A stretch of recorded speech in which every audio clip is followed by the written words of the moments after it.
Bonjour et bienvenue dans ce nouvel épisode du système solaire. Alors oui, il est vrai que ça faisait déjà 1 ou 2 mois que je n'avais pas fait l'épisode sur les systèmes solaires, mais ce qui nous intéresse aujourd'hui, c'est les astéroïdes. Les comètes, ça peut encore attendre.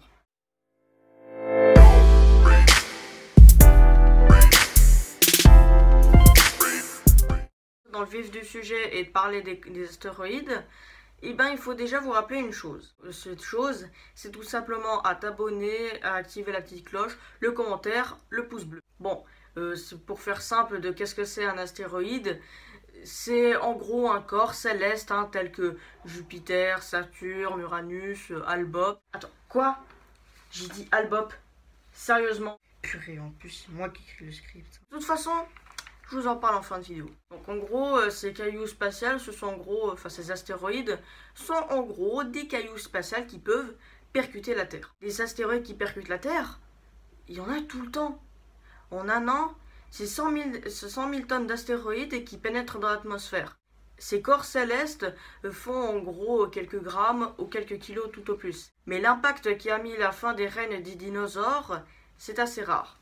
Si on regarde un livre d'astronomie et qu'on va à la page sur les astéroïdes, on nous montre que plus l'astéroïde est gros, plus l'impact est rare. Pour comprendre, il faut revenir déjà à la formation du système solaire. À sa formation, le nombre d'astéroïdes et de planètes était plus nombreux qu'aujourd'hui. Tout ce petit monde, grâce à la gravité, ont commencé à s'influencer entre eux. Tellement que certains astéroïdes et certaines planètes qui aujourd'hui ont disparu ont carrément été pulvérisés ou éjectés du système solaire. D'autres sont bien évidemment devenus les lunes de plus grosses planètes, ça c'est sûr. Mais ce qu'il faut savoir, c'est que juste pour un détail, entre Vénus et la Terre, il y avait un objet de la taille de Mars qui s'appelait Theia. Et en gros, cet objet, Theia, c'est elle qui a donné naissance à la Lune et aux saisons. À ce stade-là, on peut diviser les astéroïdes en 2 catégories, les géocroiseurs et les comètes. Les géocroiseurs viennent en effet de la ceinture d'astéroïdes et en gros, à cause de certains mouvements de la ceinture d'astéroïdes, parce qu'elle n'est pas immobile, tout comme tout objet dans l'univers n'est pas immobile, c'est impossible. Et du coup, avec les mouvements, certains objets partent de la ceinture d'astéroïdes et viennent croiser l'orbite de la Terre. Donc en gros, un géocroiseur, c'est juste un astéroïde qui croise l'orbite de la Terre. Pour les comètes, il faut viser un peu plus loin que la ceinture d'astéroïdes. Et surtout, beaucoup plus loin que Neptune. Plus au-delà de Neptune, après il y a les planètes naines avec Pluton et ses potes. Et après, au-delà, il y a le nuage d'Oort. Donc en gros, le nuage d'Oort, c'est en gros un gros réservoir d'astéroïdes et de poussière et de blocs de glace, parce que à cette distance, le Soleil, franchement, là, la distance entre Neptune et le Soleil, déjà, il fait hyper froid. Alors, imaginez ce que c'est le nuage d'Oort. Et puis surtout avec le nuage d'Oort, ça délimite le système solaire. Donc, en gros, au-delà de ce nuage, on n'est plus influencé par le Soleil. Donc là aussi, la ceinture, là aussi non plus, le nuage n'est pas immobile. Donc en gros, il arrive que des fois des blocs se détachent et viennent se mettre sur une orbite extrêmement allongée autour du Soleil. Bon, en vrai, c'est déjà en orbite.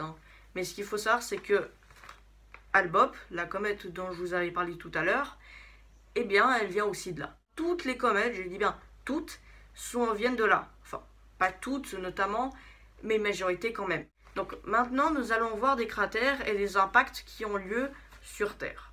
Donc en gros, je pense que vous savez très bien ce que je vais parler, ceux qui ont mis fin au règne des dinosaures, mais il y en a eu aussi en Russie et aux États-Unis. Aux États-Unis notamment, il y a très longtemps, le cratère ne date pas d'hier, et notamment ce cratère fait 100 km, et l'astéroïde qui a donné naissance à ce cratère dans l'Arizona est vieux de 500 millions d'années. Pour la Russie, ça, j'ai envie de vous dire, ça c'est pour un prochain épisode. J'ai envie de vous dire que ces astéroïdes, en tout cas, ils sont très parlés. Dans la presse, un astéroïde qui frôle la Terre, ils considèrent comme ça que ça va être la fin du monde et que bientôt nous serons tous morts. Mais les mecs, les gars, l'astéroïde, il frôle, la distance entre la Terre et l'astéroïde qui frôle, c'est 2 fois la distance Terre-Lune. Donc c'est bon, on est large. Et d'ailleurs, même pour l'histoire de l'astéroïde Apophis qu'il y a eu il y a quelques mois, je pense même l'année dernière, et là c'était un gros bordel parce que quand il y a des astéroïdes qui viennent de sortir de nulle part, et ben du coup la presse elle s'empare de ces documents pour raconter de la merde. Donc j'ai envie de vous dire que pas la peine de lever, en tout cas de chercher dans le ciel le prochain astéroïde tueur. Mais en attendant, pour la suite de cet épisode, soyez guidés et cherchez la vérité.